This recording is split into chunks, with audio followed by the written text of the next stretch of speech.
How much should I charge? Pricing online community and online courses is a common question. I'm Marcia Chadley, and I help small businesses, organizations, and solopreneurs to set up and provide online communities and courses. Sometimes the first question a client has for me is, what's the best price for me to use? And while I wish there was one magic answer, and I'm sure you'd like there to be a simple answer too, there isn't one simple answer, but there is a way to discover what price you want to use. Let's start with a little bit of data. Jeannie Bianchini of Mighty Networks has shared that her team looked at the average price or the pricing for online communities using the Mighty Networks platform. With the hundreds and thousands of those communities, they've uncovered that the average price is $48 a month. But that's the average price. So there are some communities that are charging a lot more and some that are charging a lot less. There are other questions and other thoughts we need to bring into this conversation. Before setting a price, it's key to understand the context of what's being offered. Who is going to want this offer? What is the offer? Why do people want to have this offer? What results are they going to get?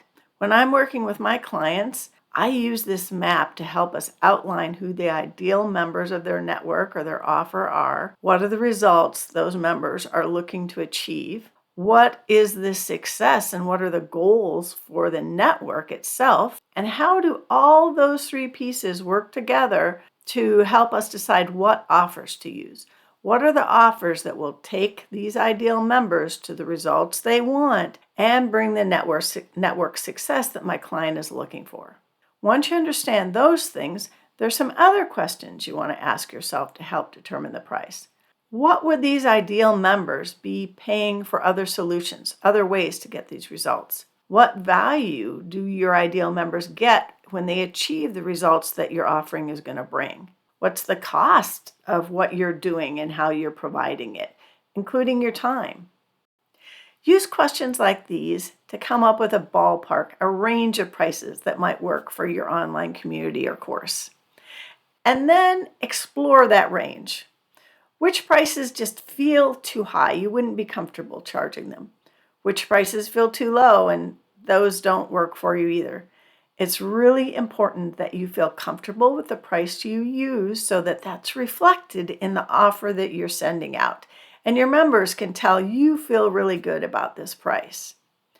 I can't tell you what the best price is for your online community or online course. I can and do help my clients through these kind of conversations, help them to pick and iterate on a price that they want to test out, and then monitor and see what happens when they use it. You're not locked in with your first choice. If you'd like to work with me, reach out and set up a free discovery call. The information is in the video description. Have fun with your network, your online community, and thanks for watching.